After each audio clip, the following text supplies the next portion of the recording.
ನಮಸ್ಕಾರ ಸ್ನೇಹಿತರೆ, ಕರ್ನಾಟಕ ಮ್ಯಾಟರ್ಸ್ಗೆ ಮತ್ತೊಮ್ಮೆ ಆತ್ಮೀಯ ಸ್ವಾಗತ. ಸ್ನೇಹಿತರೆ, ಜಗತ್ತು ಮತ್ತೊಂದು ಮಹಾಯುದ್ಧದತ್ತ ಸಾಗ್ತಾ ಇದೆಯಾ? ಹೀಗೊಂದು ಪ್ರಶ್ನೆಯನ್ನು ಹುಟ್ಟುಹಾಕಿದೆ ಅಮೆರಿಕ ಮತ್ತು ಇರಾನ್ ನಡುವಿನ ಯುದ್ಧ. ಮದಗಜಗಳ ನಡುವಿನ ವಾರೀಗ ತಾರಕಕ್ಕೇರಿದ್ದು, ಇರಾನ್ ಮಾಡಿರುವ ಒಂದು ಭಾರೀ ದಾಳಿ ಇಡೀ ವಿಶ್ವವನ್ನೇ ಬೆಚ್ಚಿ ಬೀಳುವಂತೆ ಮಾಡಿದೆ. ಇರಾನ್ ಇದೇ ಮೊದಲ ಬಾರಿಗೆ ಹಿಂದೂ ಮಹಾಸಾಗರದಲ್ಲಿರುವ ಅಮೆರಿಕ ಮತ್ತು ಬ್ರಿಟನ್ನ ಜಂಟಿ ಸೇನಾ ನೆಲೆಯ ಮೇಲೆ ದಾಳಿ ನಡೆಸಿದೆ. ಡಿಯಾಗೋ ಗಾರ್ಸಿಯಾ ಮೇಲೆ ಕ್ಷಿಪಣಿ ಹಾರಿಬಿಟ್ಟಿದೆ. ಅಷ್ಟೇ ಅಲ್ಲ, ಜಗತ್ತಿನ ಪ್ರಸಿದ್ಧ ಪ್ರವಾಸಿ ತಾಣಗಳ ಮೇಲೂ ದಾಳಿ ಮಾಡೋ ಆಘಾತಕಾರಿ ಬೆದರಿಕೆ ಹಾಕಿದೆ. ಇದಕ್ಕೆ ರೊಚ್ಚಿಗೆದ್ದಿರುವ ಅಮೆರಿಕ ಅಧ್ಯಕ್ಷ ಡೊನಾಲ್ಡ್ ಟ್ರಂಪ್, ನಾವು ಇರಾನ್ ಅನ್ನ ಸಂಪೂರ್ಣವಾಗಿ ನಾಶ ಮಾಡ್ತಾ ಇದ್ದೀವಿ, ಕದನ ವಿರಾಮದ ಮಾತೇ ಇಲ್ಲ ಅಂತ ಗುಡುಗಿದ್ದಾರೆ.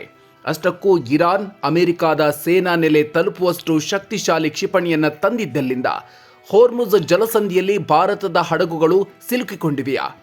ಪೆಟ್ರೋಲ್ ಡೀಸೆಲ್ ಬೆಲೆ ಗಗನಕ್ಕೇರಲಿದ್ಯಾ? ಬನ್ನಿ, ಇವತ್ತಿನ ವಿಡಿಯೋದಲ್ಲಿ ಇಡೀ ಯುದ್ಧದ ಕಂಪ್ಲೀಟ್ ಡೀಟೇಲ್ಸ್ ನೋಡೋಣ. ವಿಡಿಯೋ ಶುರು ಮಾಡೋದಕ್ಕೂ ಮೊದಲು ನೀವಿನ್ನೂ ನಮ್ಮ ಚಾನಲ್ಗೆ ಸಬ್ಸ್ಕ್ರೈಬ್ ಆಗಿಲ್ಲ ಅಂದರೆ ಈಗಲೇ ಸಬ್ಸ್ಕ್ರೈಬ್ ಆಗಿ, ಹಾಗೆ ಪಕ್ಕದಲ್ಲೇ ಇರೋ ಬೆಲ್ ಐಕಾನ್ ಪ್ರೆಸ್ ಮಾಡಿ. ಡಿಯಾಗೋ ಗಾರ್ಸಿಯಾ ಮೇಲೆ ಇರಾನ್ ಅಟ್ಯಾಕ್, ನಡುಗಿದ ಅಮೆರಿಕ. ಸ್ನೇಹಿತರೆ, ಹಿಂದೂ ಮಹಾಸಾಗರದಲ್ಲಿ ಭಾರತ ಶ್ರೀಲಂಕಾಕ್ಕಿಂತ ಕೆಳಗೆ ಡಿಯಾಗೋ ಗಾರ್ಸಿಯಾ ಅಂತ ಒಂದು ದ್ವೀಪ ಇದೆ. ಇದು ಅಮೆರಿಕ ಮತ್ತು ಬ್ರಿಟನ್ನ ಅತ್ಯಂತ ಪ್ರಮುಖ ಹಾಗೂ ರಹಸ್ಯ ಸೇನಾ ನೆಲೆ. ಅಮೆರಿಕದ ಬೃಹತ್ ಬಾಂಬರ್ಗಳು ಮತ್ತು ಕಣ್ಗಾವಲು ವಿಮಾನಗಳು ಇರೋದೇ ಇಲ್ಲಿ. ಇದೀಗ ಇರಾನ್ ಇಲ್ಲಿಗೆ 2 ಬ್ಯಾಲಿಸ್ಟಿಕ್ ಕ್ಷಿಪಣಿಗಳನ್ನು ಉಡಾಯಿಸಿದೆ. ಇದರ ಅಸಲಿ ಟ್ವಿಸ್ಟ್ ಏನಂದ್ರೆ, ಇರಾನ್ನಿಂದ ಈ ಸೇನಾ ನೆಲೆ ಬರೋಬ್ಬರಿ 4000 ಕಿಲೋಮೀಟರ್ ದೂರದಲ್ಲಿದೆ. ಇರಾನ್ ಈವರೆಗೆ ತನ್ನ ಕ್ಷಿಪಣಿಗಳ ಸಾಮರ್ಥ್ಯ ಕೇವಲ 2000 ಕಿಲೋಮೀಟರ್ ಅಂತ ಜಗತ್ತಿನ ಮುಂದೆ ಹೇಳ್ಕೊಂಡಿತ್ತು. ಆದರೆ ಈಗ 4000 ಕಿಲೋಮೀಟರ್ ದೂರದ ಟಾರ್ಗೆಟ್ ರೀಚ್ ಮಾಡೋ ಮೂಲಕ ತನ್ನ ಬಳಿ ಜಗತ್ತಿಗೆ ಗೊತ್ತಿಲ್ಲದ ಭೀಕರ ಅಸ್ತ್ರಗಳಿವೆ ಅನ್ನೋ ಎಚ್ಚರಿಕೆ ಸಂದೇಶವನ್ನ ರವಾನಿಸಿದೆ. ಅಮೆರಿಕ ಒಂದು ಕ್ಷಿಪಣಿಯನ್ನ ಹೊಡೆದುರುಳಿಸಿದ್ರು, ಇರಾನ್ನ ಈ ರಹಸ್ಯ ಅಸ್ತ್ರಗಳು ಅಮೆರಿಕ ಮತ್ತು ಇಸ್ರೇಲ್ ಪಡೆಗಳಿಗೆ ನಡುಕ ಹುಟ್ಟಿಸಿವೆ. ಟೂರಿಸ್ಟ್ ಪ್ಲೇಸ್ಗಳ ಮೇಲೆ ಟಾರ್ಗೆಟ್, ಇನ್ನೂ ಏರಿಕೆಯಾಗುತ್ತಾ ತೈಲ ಬೆಲೆ.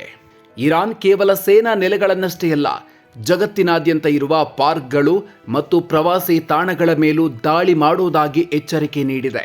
ಇದರಿಂದ ಪ್ರಪಂಚದಾದ್ಯಂತ ಭೀತಿ ಆವರಿಸಿದೆ. ಇನ್ನೊಂದೆಡೆ ಜಗತ್ತಿನ 20% ತೈಲ ಸರಬರಾಜು ಆಗುವ ಹೋರ್ಮುಜ್ ಜಲಸಂಧಿಯನ್ನ ಇರಾನ್ ಬ್ಲಾಕ್ ಮಾಡಿ ಕುಳಿತಿದೆ. ಯಾವುದೇ ದೇಶದ ಬೆದರಿಕೆ ಮನವಿಗಳಿಗೂ ಇರಾನ್ ಜಗ್ತಾ ಇಲ್ಲ. ಇದರಿಂದ ಜಾಗತಿಕ ಮಾರುಕಟ್ಟೆಯಲ್ಲಿ ಕಚ್ಚಾ ತೈಲದ ಬೆಲೆ ರಾಕೆಟ್ ವೇಗದಲ್ಲಿ ಏರ್ತಾ ಇದ್ದು, ಬ್ಯಾರೆಲ್ಗೆ $112 ತಲುಪಿದೆ.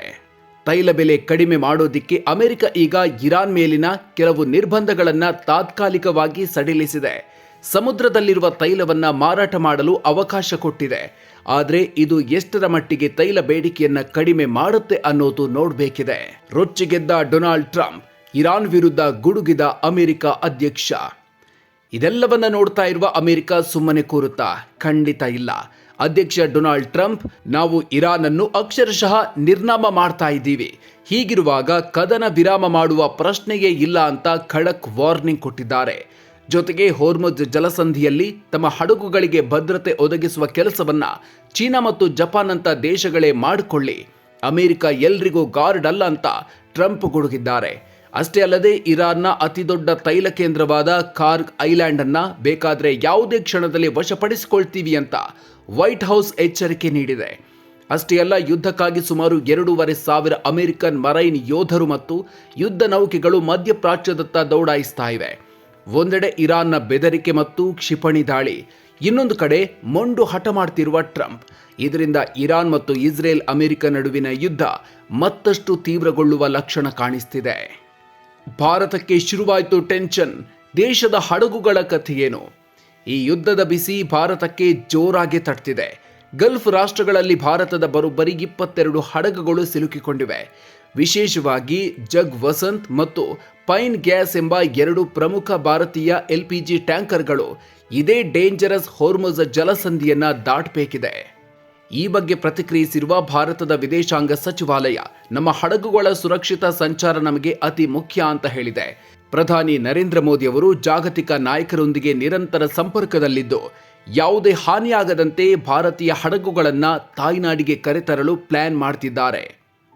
ಚುನಾವಣೆ ಮುಗಿದ ಮೇಲೆ ಪೆಟ್ರೋಲ್ ಡೀಸೆಲ್ ಬೆಲೆ ಏರಿಕೆ, ರಾಹುಲ್ ಗಾಂಧಿ ವಾರ್ನಿಂಗ್. ಯುದ್ಧದ ಭೀತಿಯ ನಡುವೆ ಲೋಕಸಭೆಯ ವಿಪಕ್ಷ ನಾಯಕ ರಾಹುಲ್ ಗಾಂಧಿ ಕೇಂದ್ರ ಸರ್ಕಾರದ ವಿರುದ್ಧ ಭಾರೀ ವಾಗ್ದಾಳಿ ನಡೆಸಿದ್ದಾರೆ.